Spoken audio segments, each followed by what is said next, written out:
নমস্কার। আজ আমরা ডুব দেব তারানাথ তান্ত্রিকের এক অদ্ভুত রহস্যময় জগতে। একটা গ্রাম যেটা অভিশপ্ত, আর সেই গ্রামের এক নারীর ভয়ঙ্কর পরিণতির গল্প আজ আমরা জানব। তো চলুন এই রোমাঞ্চকর আখ্যানের গভীরে ঢোকা যাক। আমি তোদের সব কাটাকে শেষ করে দেব। ভাবুন তো একবার, এই ভয়ঙ্কর কথাটা বলছে জমিদার বাড়ির ছোট বউ রাত্রি, আর গোটা গ্রাম তাকেই ডাইনি বলে বিশ্বাস করে। শুধু এই একটা কথাই যেন পুরো গ্রামের বুকে কাঁপন ভরিয়ে দিয়েছে। ব্যাপারটা ভাবুন, একদিকে গ্রামের উত্তেজিত জনতা আর অন্যদিকে নিজের ভালোবাসার মানুষের এই ভয়ঙ্কর পরিবর্তন। পরিবারটা একদম দিশেহারা হয়ে পড়েছে, বিশেষ করে রাত্রির স্বামী অমল। সে তো তার স্ত্রীকে বাঁচানোর জন্য মরিয়া, কিন্তু পরিস্থিতি যে হাতের সম্পূর্ণ বাইরে। আর ঠিক এই সময়েই গল্পে এন্ট্রি হয় তারানাথ তান্ত্রিকের।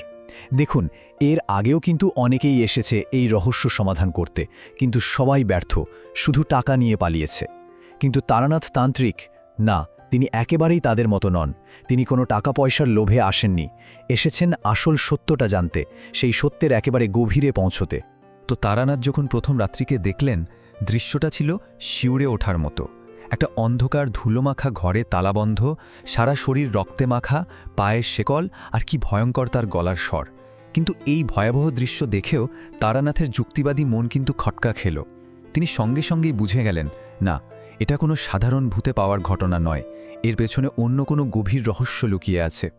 তো তারানাথ এবার নিজের মতো করে তদন্ত শুরু করলেন, আর এক এক করে সূত্রগুলো যেন তার হাতে আসতে থাকল। যেমন ধরুন, বাগানের এক কোণে অস্বাভাবিক জমাট বাঁধা একটা অন্ধকার, একটা অদ্ভুত মিষ্টি ঘোর লাগানো গন্ধ। আবার ওদিকে রাত্রির তালাবন্ধ ঘরে কোত্থেকে যেন তাজা রক্ত চলে আসছে। তারানাথ বুঝতে পারলেন এই সব কিছুই কিন্তু একদিকেই আঙুল তুলছে, কোনো ভূতের আচরণ নয়, বরং এক পরিকল্পিত ষড়যন্ত্রের দিকে।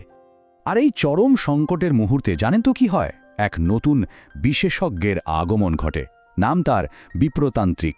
বেশ জাঁকজমকপূর্ণ হাবভাব। তিনি এসেই প্রতিশ্রুতি দিলেন যে এক রাতের মধ্যেই সব সমস্যার সমাধান করে দেবেন। আর দিশেহারা পরিবার আর কি করবে, তার ওপরই বিশ্বাস রাখল। বিপ্রতান্ত্রিকও সময় নষ্ট না করে ডাইনি তাড়ানোর জন্য এক বিশাল যজ্ঞর আয়োজন করে ফেললেন। এইখানেই ব্যাপারটা খুব ইন্টারেস্টিং হয়ে ওঠে। মানে দুজনের কাজ করার ধরনে আকাশ পাতাল তফাত। একদিকে আমাদের তারানাথ, যিনি ঠান্ডা মাথায় যুক্তি দিয়ে আসল সত্যিটা খুঁজছেন, আর অন্যদিকে এই বিপ্রতান্ত্রিক, যার সব কিছুই যেন একটা নাটক, একটা প্রতারণা। বোঝাই যাচ্ছে তার উদ্দেশ্য শুধু টাকা। আর এই পার্থক্যটাই তারানাথের সন্দেহকে, জানেন তো, একদম নিশ্চিত করে দিল। তো সেই মহাযজ্ঞ শুরু হলো, আর যখন যজ্ঞ একেবারে তুঙ্গে, ঠিক সেই মুহূর্তে ঘটল সেই ভয়ঙ্কর ঘটনাটা। আবিষ্ট রাত্রি লোহার শেকল ছিঁড়ে বেরিয়ে এলো। ভাবা যায়, তার সেই দানবীয় গর্জনে উপস্থিত সবাই ভয়ে কেঁপে উঠল, আর সে সবার দিকে তাকিয়ে হুমকি দিতে লাগল। আর ঠিক তখনই বিপ্রতান্ত্রিক তার রায় শুনিয়ে দিল, ওকে আর সারানো যাবে না, ওকে মণিকর্ণিকা ঘাটে নিয়ে যেতে হবে, ওকে ভুলে যেতে হবে। মানে বুঝলেন তো, আসলে এটা রাত্রিকে সারানোর কোনো উপায় ছিল না, এটা ছিল তাকে বাড়ি থেকে চিরকালের মতো সরিয়ে দেওয়ার একটা নিখুঁত চতুর প্ল্যান। অমল তো তখন সব আশা ছেড়ে দিয়েছে, তার পৃথিবীটাই যেন শেষ হয়ে যাচ্ছে। আর ঠিক সেই মুহূর্তে যখন সবাই হাল ছেড়ে দিয়েছে, তারানাথ উঠে দাঁড়ালেন, আর তার একটা কথাতেই পুরো যজ্ঞ থেমে গেল। বললেন, থামুন, যজ্ঞের জন্য এখনও একটি শেষ আহুতি বাকি আছে। ব্যাস, এই একটা কথাই সেই রাতের পুরো ঘটনাকে ঘুরিয়ে দিল। এবার তারানাথ সবার সামনে তুলে ধরলেন সেই কাপড়ে মোড়া জিনিসটা, যেটা তিনি বাগানের ওই অন্ধকার কোণ থেকে জোগাড় করেছিলেন। বললেন, আসল রহস্যটা রাত্রির মধ্যে নেই, রহস্যটা আছে এই পাথরের মধ্যে। যেই না তিনি কাপড়টা সরালেন, বেরিয়ে এলো একটা বিশাল অস্বাভাবিক কালো পাথর। এটা কোনো সাধারণ পাথর নয়, এটা হলো অভিশপ্ত কালকুট শিলা। কালা জাদুর জগতে এই পাথর ব্যবহার করা হয় কোনো অশুভ শক্তিকে আটকে রেখে তাকে অন্যের ওপর চালনা করার জন্য। আর এরপরেই তারানাথ পুরো ষড়যন্ত্রটা ফাঁস করে দিলেন।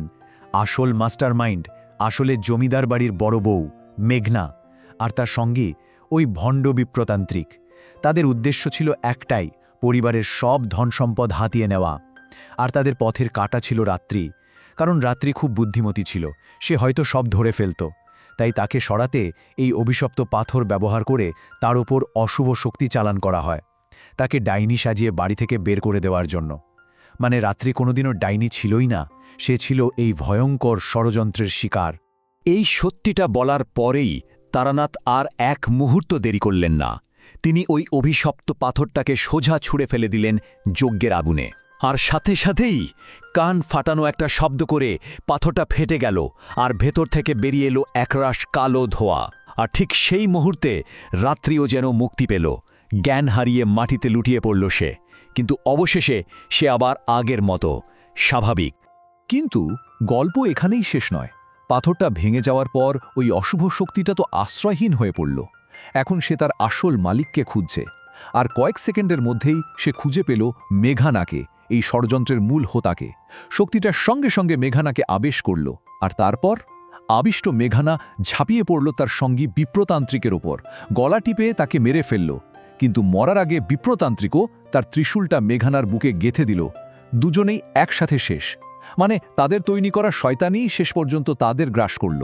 একেই বলে কর্মফল। এইসব ভয়ঙ্কর ধ্বংসলীলার মধ্যে একটাই সুন্দর দৃশ্য ছিল।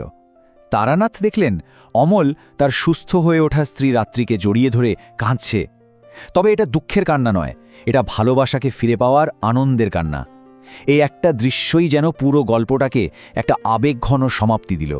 এই পুরো গল্পটা কিন্তু আমাদের একটা হিমশীতল সত্যি মনে করিয়ে দেয়, তাই না? যে আসল শয়তান বা আসল বিপদ কিন্তু সব সময় বাইরে থেকে আসে না। অনেক সময় সবচেয়ে বড় দানবরা আমাদের সবচেয়ে পরিচিত মুখগুলোর আড়ালেই লুকিয়ে থাকে।